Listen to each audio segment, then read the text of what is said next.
Good morning, welcome to Fibertown. This is episode 55.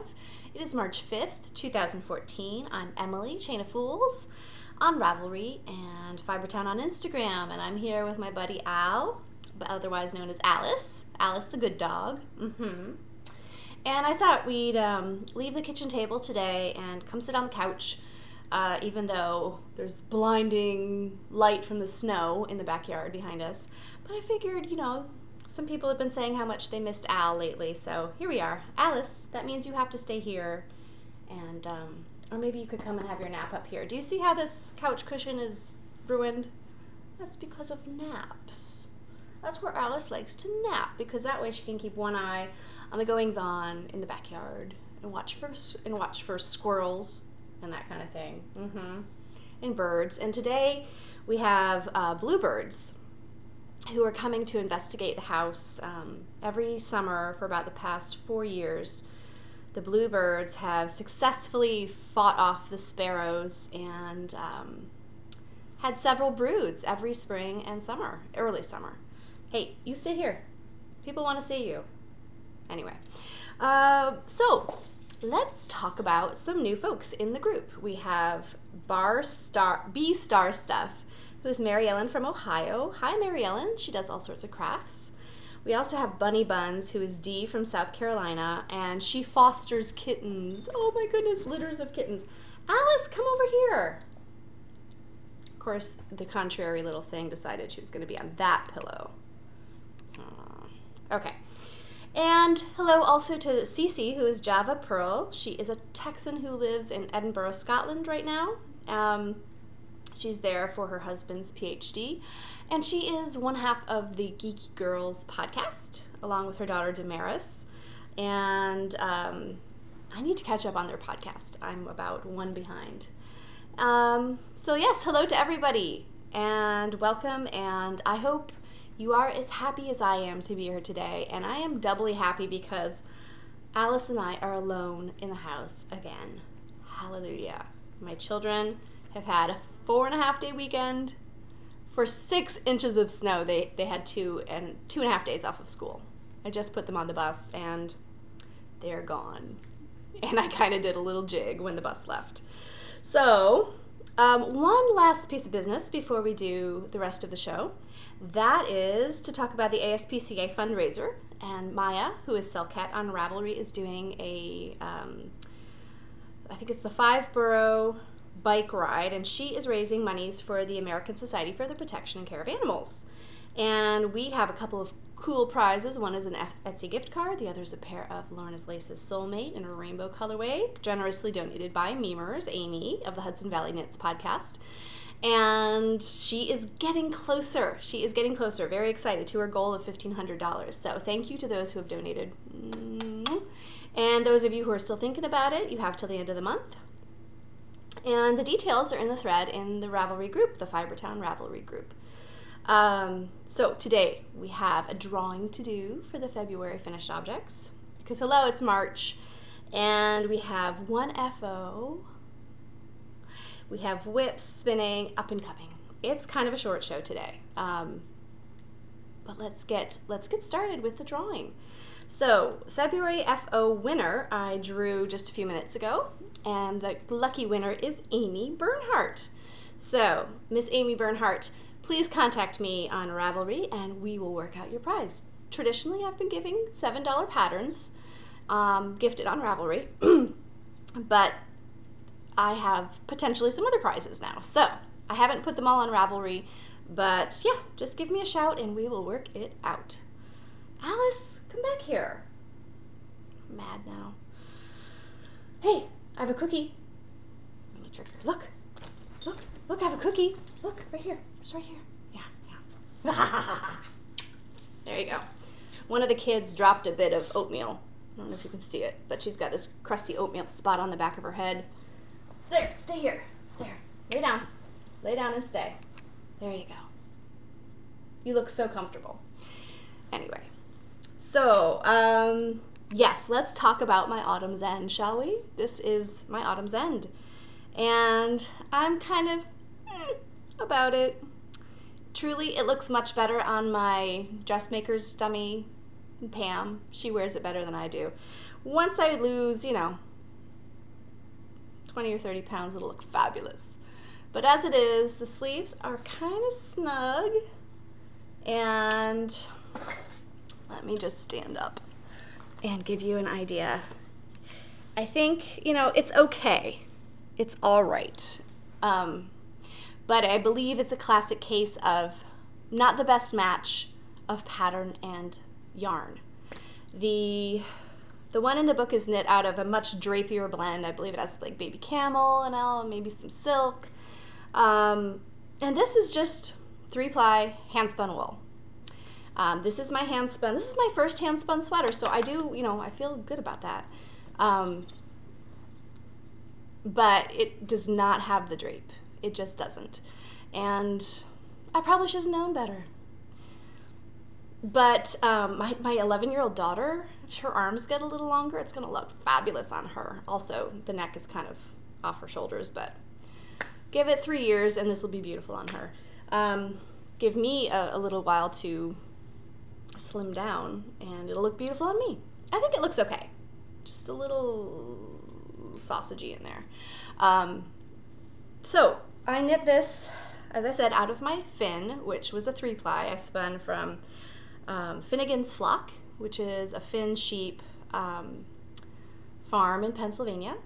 And I bought the wool at the Uniquities Fiber Farmers Market, and there's a new one of those coming up this month on the 22nd. I'm not sure if I'm going to be able to go because there's another fiber event that same weekend on Sunday. But I really enjoyed spinning it. It's woolen spun, so it's very warm, as you can imagine, and even though it's lacy. And I knit it on all sorts of needles because it's a lace pattern. You really can't fool around with the sizing and have things match up as far as the increases and decreases and the sleeves, the number of stitches. And I did some fudging on this one. From the sleeve join up, there was copious fudging. I think it looks fine, but I made it up as I went along. So I used from a needle size, from a 9 all the way down to a 6, I believe. So I cast on with 9s and I knit a bit there to allow for a little bit more room in the bottom, in the hip area. And yeah, I just monkeyed around with did I go down to a 6? It may have just been a 7, 7, 8s, and 9s. I think so. And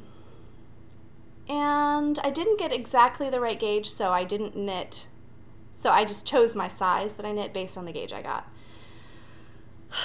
So given all of the things I did to this pattern, from the yarn choice to the needles to this monkeying around with the sizing, it could have been much worse. That's what I'm telling myself. It has a lovely halo. It's so warm. It's a great color. It feels good. So it could be worse. But I have a hand knit sweater, hand knit, hand spun sweater, and it's my first one, and I'm kind of proud. So, da-da-da-da. This is The Autumn's End by Alana Dacos. And the new Botanical Knits book is out. I need to go and get that soon. Okay, that's it for FOs. I'm going to put some pictures on my Rav, put a new project page. Works in progress. Well, I cast on my Lollipop Yarns, Movers and Shakers. There it is, nice picture of it. All I've got is a little cuff, and I've just started the stockinette portion. I knit all of the colors, and I wish I could remember the actual color names, because she names the stripes in her wool. I just remember that the silver is called See Something, Say Something Silver. So, all the Metro lines of the DC Metro. And I've just started the stockinette portion. So I decided just to do a plain stockinette sock. This will get, because I needed movie knitting, but this will get a Fish Lips Kiss Heel. I need to try that.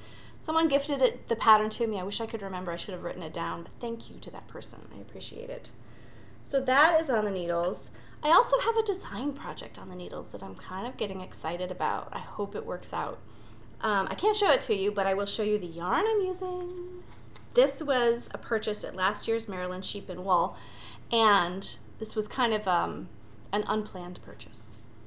I got 3 skeins of Cephalopod Traveler, and this colorway, Maison du Peuple, and I don't know the reference of this colorway, but that means House of the People, like the populace. And it's a much more purpley red than my camera is showing it. It's beautiful. I have 3 skeins of this. This is a DK weight. So I've got a design going that is using this, and it's a lot of fun. I hope it comes out well.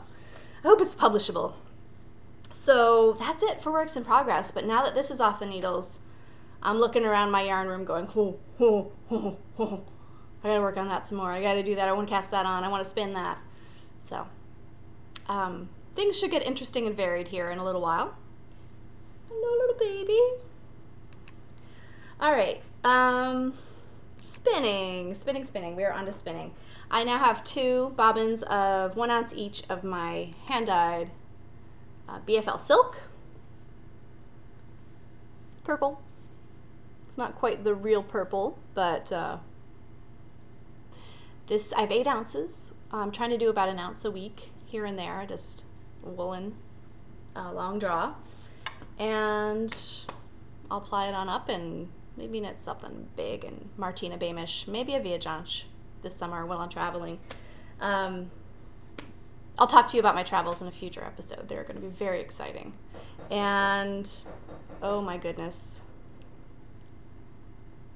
Oh, my uncle's at my door and I don't know how to pause this. Okay, hang on a sec.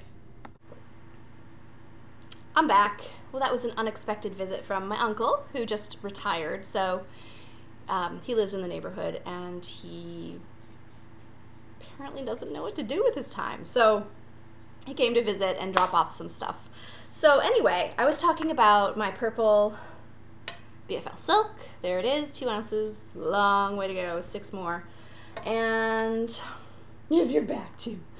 And yes, so let me show you what I have on my Tibetan spindle. I think I called this Turkish in the last episode. No, it's Tibetan.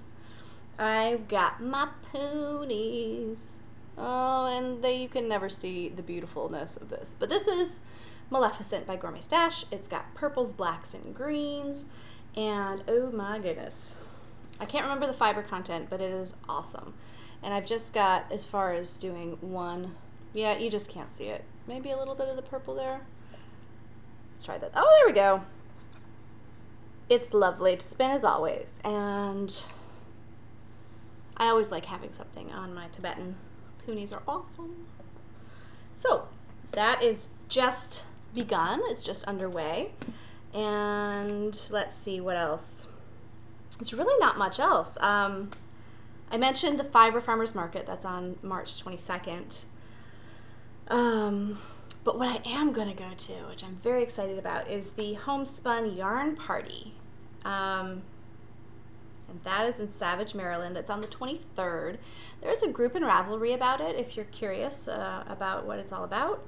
Homespun Yarn Party. And my girl Kate Gourmet Stash is going to be there. You've got the Maryland and Virginia vendors. Cephalopod, Dragonfly, Neighborhood Fiber Company, as well as a lot of other small independent ones. Wild Hair from Virginia. And I think it's going to be awesome. So that is it. My gosh, if my uncle had just knocked on the door 5 minutes later, I wouldn't have to splice these 2 things together and do extra editing, but that's what you do for family. So that is all today, you guys. I think next week you might see a lot more on the needles, but until then, oh, she was just settling down for a nap. My little doggy. She likes to rest her head on my hands while I'm trying to knit, because that's not annoying at all. No, it's not. No, it's not.